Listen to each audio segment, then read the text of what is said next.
had some wonderful seasons from your best players. They have been your best players, but how important is it the second half for them to continue that, and also for yourself, because that will obviously reflect on you as you get closer to playoffs and playoffs themselves?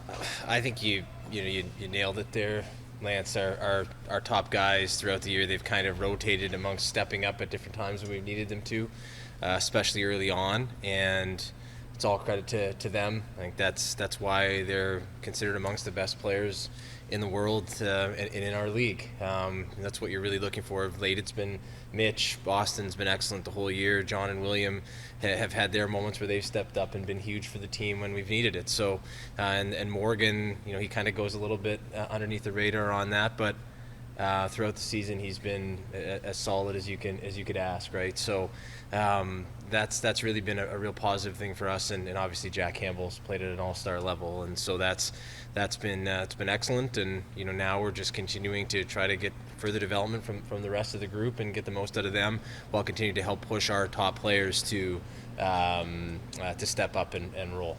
What will be your approach to the trade deadline? How aggressive will you be when it comes to trying to improve the roster? I think especially this season, Mark, I know that every team is in this situation, and I don't know how many teams will have played with what they viewed going into the year as their complete roster. We still haven't yet, for reasons to do with the COVID and injury at the beginning to Mikheyev, and so we haven't yet had any stretch with the team that we thought we were going to have when we started out. So I'd like to see if we can see that, knowing it might be wishful thinking just based on the way everything has gone. And I know every team is by and large in that spot as well. So I'd like to give our team a chance to roll as is constructed if we can get there.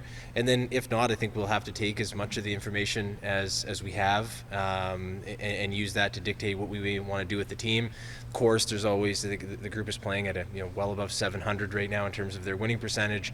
So, but that said, we're in a dogfight every day in our division with Tampa and Florida, and then Boston right there. Those are three elite teams. So I think, I mean, obviously, as I've stated repeatedly, I've got a lot of belief in the group, but in terms of what we're going to do and whether we'll add to it or not, I certainly think we want to take as much time as we can and use that to our benefit before deciding to do anything.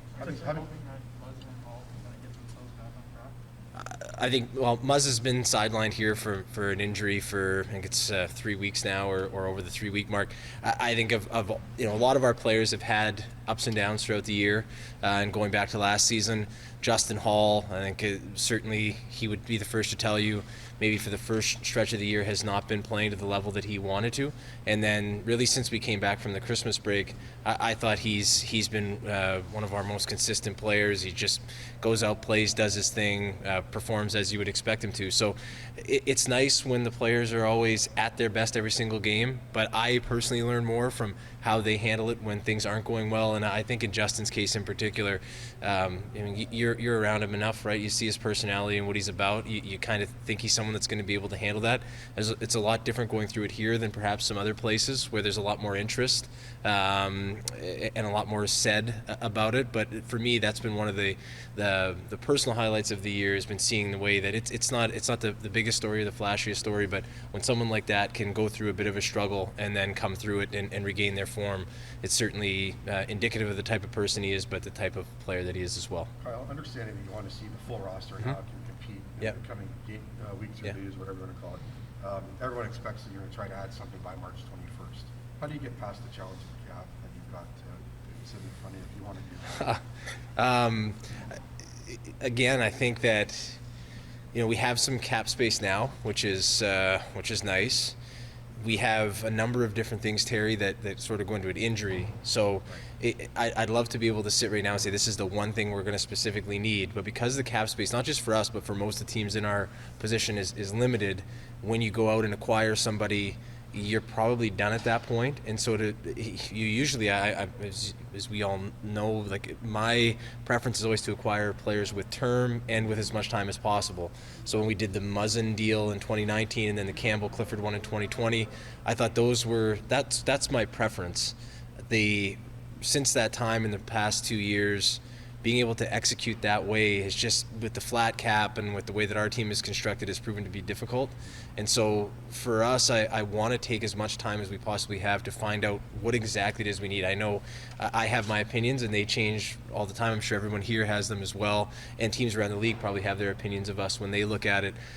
I think the one thing that we have that I'm most excited about is that, on defense in particular, we have two young players that are playing a nightly role in Sandine and Timothy Liljegren, and they're going to, at playing those roles at that age, they're going to have their own ups and downs. So how do they come through it, and what are they, in terms of potential? Those young guys probably have more than anyone else in our system. But what can they be able to accomplish here with a little bit more runway, and what can we learn from them that can be instructive for us in terms of how we want to approach the deadline with them? So, and then injury or ineffective play or whatever it may be, or something that just glaringly stands out as a need, may also enter the fray, and that's again how we'll have to adjust course, because we probably don't have a whole lot of bullets in the chamber here. We're gonna have to pick and choose as we set our sights. Well, are you more open than this year? This year specifically to acquiring people on expiring contracts? Huh? I look at it a lot. I think the lesson from last year and what I personally learned was that this year is a little bit more easy to do that because there's more time. So, the deadline is March 21st. That gives a player a month and a half. I don't think that's a lot of time. But last year, three of the players we acquired had to serve the 14-day quarantine, basically sitting at home or in a hotel room doing nothing, then jump into the roster. And I think we only had 8 or 9 games left. And then Nick Foligno got hurt in the 5th game in Montreal. So you're trying to expedite something that I don't think you can really do all too well, which is incorporate yourself into an environment or a culture and into a team. And I think last year especially, it was unfair of us to ask that, and I know it worked in some other places, and obviously for us we didn't achieve our goal. But this year, with having a little bit more time, I'm a little bit more open to it, and frankly, we'll have to evaluate the options that we have and see where, if we decide to go down that path, how we can best help our team. What are the chances Josh Hosang will get an NHL contract this year? I think it's been a great story with Josh. He came in, he had a very good camp, went down to the Marlies, continues to get better and better there, and earned himself a slot with the Canadian Olympic team, which I think has been great. So I think for us, we've got fortunately, and it's exciting, we have quite a few players playing at the Olympics that are members of our organization. So we'll watch Josh as we'll watch the other forwards that are there, and see how he plays against that group of people, and then he'll come back here and can pick up with the Marlies and roll from there. So I think we've got quite a few guys down there that are pushing. Josh has obviously been he has a much longer pedigree and has been in the public eye for a long time, so he gets a lot of the conversation, and he'll be in that mix as we head towards the deadline. We have to have the players on NHL contracts by then to have them eligible to play and be in the playoffs, so that'll sort of be the way that we dictate it there. But there's a few guys on AHL deals there that have played very well. Josh, Joseph Landisi, he's on a tryout, Antti Suomela, Curtis Douglas. So they've done a good job there with the Marlies of getting those guys up and running. They're all different players. Josh is the most individually talented of the group, as we all know. But the others have different elements that I think can help a team as well. So we'll continue to monitor that and make those decisions closer to the deadline, I'd say. How comfortable, Kyle, are you with the left side right now compared to where you might have been, say, at the beginning of the year with McKayev getting hurt and then some uncertainty with how Bunting would play and all of that? With the group that we have now, it never works out ideally, identically how you'd like it to. But I think Michael Bunting was not given as much opportunity as others in training camp and off the bat, and he's once McKayev went down, he got a little bit more, and he stepped up and played very, very well for us. And not only the production, but I think the competitiveness and the tenacity on a nightly basis has been very welcome for us. And he the nights when we're not really going, he can drag our team into the fight, which has been great and something I think we need. Ilya's come back and played very well in that time. He can help us on of course, his speed and his ability on the penalty kill. Has been excellent, and he's been on the power play as well. And then Alex Kerfoot, we're fortunate to have him. We can just kind of move him all around, and I think of late it's been the best hockey that Pierre Engvall's played as well. So it's made it a bit difficult for Nick Ritchie, but with Pierre playing the way that he has and the utility that he brings at even strength, every line we put him on, he seems to help the line get better. And then what he's able to do on the penalty kill, you know, I'm very happy with it. And then, you know, we got Nick Robertson back playing. He started on the right side with the Marlies just to kind of give him some more versatility. Alex Steves down there. The guys play both left and right. And, you know, Joey Anderson has come up and played well. So I know it's not maybe the veteran depth that people may want, but we're happy with the depth of the group in terms of what they can bring if we need them. With Richie, you had the luxury of the taxi squad to keep him around. Yeah. What's the message to someone like him now as he tries to... We've got two players in that spot. We've got he and Kyle Clifford, and you know, right now the Marlies have started their break yesterday, so we've got 4 days, and then starting on Thursday they'll report to the Marlies. I think they might try to arrange some sessions here with the development staff in the next couple of days, as they can't be with our team anymore with no taxi squad, and the Marlies are on break. So we'll get them, continue to keep them up and running. The Marlies don't play until the 16th, so we don't have any game action readily available unless we have something else go down here. So the message has been to them, this is our group. It's largely constrained by the salary cap. We need you to go down and continue to stay active. We know you're probably not happy about it, but you've got a great group of people that can work with you there with the Marley staff and our player development group. So use that to try to keep yourself ready for when you're needed here. It's a disappointment for you. Disappointment for you, Kyle, that Nick wasn't able to put up a bigger fight for that left wing spot and have some people who maybe we didn't expect take people's jobs away. I think, you know, I don't know what his exact shooting percentage was right off the bat, but the puck, no, I think he's got about 70 shots. He's got 2 goals or something like that. So, you know, the puck didn't go in for him, and then it goes in for Bunting. Kerf is producing, and Kerf is on pace for 60 points, around 60 points with no power play time. And then, you know, Engvall and McKayev, they're producing well also. So, I mean, it's a confluence of that, plus the guys that jumped in that role. They started producing right away. Sometimes that's happenstance, sometimes it's luck, sometimes it's just various things that happen on the ice with chemistry with your line mates, etc. So do I wish every player that we signed worked out perfectly? Of course. And I just don't think the story is done at this point for any of those players that are in our system or we've signed that hasn't worked out yet for. So. Sorry, Johnson. Ideally, you'd like to be dealing from an area of greater strength. Yeah, that said, I've been happy with the way that all 3 of the players we drafted last year performed. I think Nyes, Ty Voigt, and Peksa, the goaltender, Kling and Kazan, have all performed very well relative to their draft slots. So John Lilly was our director of amateur scouting then, and he's gone to be the director of player personnel for the Rangers. So I think it's a credit to John and the job that the amateur scouting staff did, knowing that we weren't going to have a lot of picks and making sure that we were honed into. It's hard when you're sitting in that room and you pick in the 2nd round and not again to the 5th. It's going to be a long day, but I thought they did a really good job to be really dialed in on the picks that we had. We only have 3 this year. Now we have our 1st and our 2nd, and then we've kind of got the full board moving ahead. So, I mean, we're in a mode now where we're trying to win. So if we have to deal from that pool to do something that we think can help us, great. Ideally, I'd like to keep the picks so that we can. We're trying not to be a short term or confine ourselves to any window, and we're not going to be able to just pick in the 2nd and 5th round every time and find players that produce. So I'd love to be able to keep the picks and allow Wes Clark and the amateur scouting staff to make them, but we'll evaluate that as it comes closer to. Is there a balance you've learned maybe with the I mean, I think the one thing that we found, Jonas, over the time is that you have guys that you pick high that they don't work out the way that you wanted to, and then other guys. I think the character part of it. I know people don't often like to hear that all the time, but the character part of the person that you're drafting and what they're about in terms of their work ethic, how amenable they are to developmental work.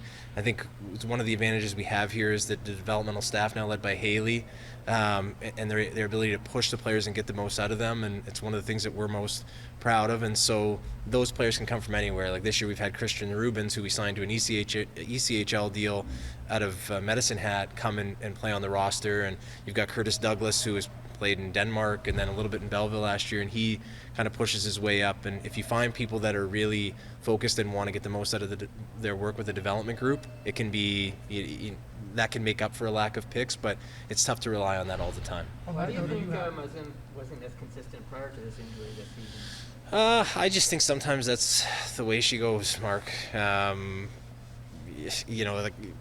He's had a long career. He's had stretches. I mean, I've known him for a long time. I remember when he first started in the Sioux, it wasn't always pretty. The one thing about Jake Muzzin is that, especially when I think people start to count him out, or people think that looks like he's starting to fade, he's very competitive and he has a lot of pride and he's able to find his way back. And I think this injury, it's unfortunate and it's a concussion, so it's very serious. But I think this type of time off and getting himself healthy and then resetting himself on the ice, I think you'll see him come back and be back to closer to what we all expect in the form that he's capable of. Are you happy with Rhodey and Amarov's development this season? It's been a tough one, Josh, because it's been a medical situation that we're working closely on with UFA and with Rodion. I mean, obviously, at the end of last season, when he came over here and then getting the feedback from them when he went there, we were thrilled. It's just now we're dealing with medical with a medical situation that we need to continue to work with them on to get him to potentially get him back and rolling. So it's a tough one to answer. We were thrilled with it, but health is the priority now. Can you shed some light on the injury? It's been tough. Yeah, I think we'll have something on that here coming up relatively soon.